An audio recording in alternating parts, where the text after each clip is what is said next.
రణవేష్ ఇంటర్వ్యూకి సంబంధించిన మెయిల్ వచ్చిందా నీకు? వచ్చిందా సురేష్? మరి నీకు వచ్చిందారా? నాకు కూడా వచ్చిందిరా. మరి ఎట్లరా అన్నతో మాట్లాడుతున్నావు కదా, మాట్లాడినావా? నాకు నిన్న నైట్ అన్న కాల్ చేసిండ్రా, ఆ హెచ్ఆర్తో కూడా చెప్పినారా, జస్ట్ మనం ఇంటర్వ్యూకి అటెండ్ అయితే సరిపోతుంది. సరే కానీ మన నైట్ అంతా మనం నిద్ర లేకుండా చేయగలుగుతామా రా జాబ్ను? అరే మనం పడుకునేసరికి ఎట్లయినా 1-2 అవుతుంది, ఇంకో 2-3 గంటలు ల్యాప్టాప్ ముందు పెట్టుకుంటే అయిపోయాయి. నువ్వు చెప్పిన నిజమేరా.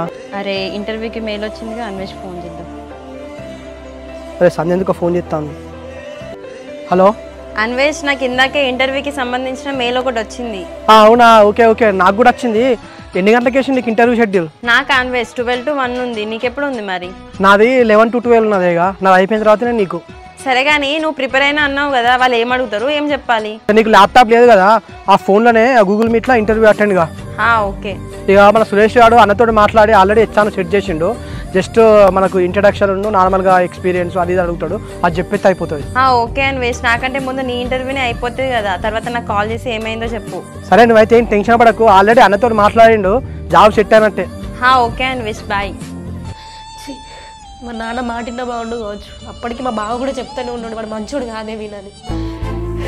ఈ సంతోష్ గడి వల్ల మా పరువంతా పోయేటట్టుంది, కనీసం నేను సూసైడ్ చేసుకున్నా మా నాన్న పరువు మిగులుతుందేమో. సారీ నాన్న.